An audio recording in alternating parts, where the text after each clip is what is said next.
Ayan, hindi na tayo magdadalawang isip magpatumpag-tumpak pa kung pins concrete post sa Dragon Fruit. Dito na kayo sa Gem Hardware, ang Kukulamber, ang concrete products, Kanituan brands. Ayan, so 6 feet, 7 feet, 8 feet, walang problema po. Pins concrete post natin na Dragon Fruit. Ayan, dito na kayo. Ito yung mga gawa nila, no, mga idol. Tingnan niyo, idol, ha. Kung ito pa ay ito, 3 araw pa lang to. Ayan, talon-talunan ko, ha. Tingnan mo, oh. Talon-talunan ko, ha. Oh. Tingnan mo kung nabali pa yan. 3 araw pa lang yan, no? Kaya dito sa amin, tested and proven na po ito. Ayan, oh, makikita ninyo. Ang dami niyan. Ayan, oh. Ayan. Wala na kayo pang ibang hanapin pa, no? Ayan, 6 feet, 7 feet, 8 feet. Ayan, Dragon Fruit. Dragon Fruit natin, no? Na poste. Ayan, so ang dami natin dito, mga idol, oh.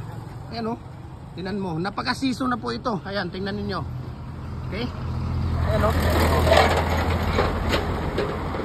Ayan.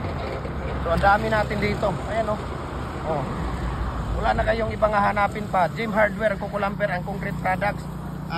Kanituan brands. Gem Hardware, ang Kukulamber, ang concrete products. Palulang brands. Gem Hardware, AAA and F. Kukulamber, located at Mahayahay, Lumbia, Cagayan de Oro City. Ayan.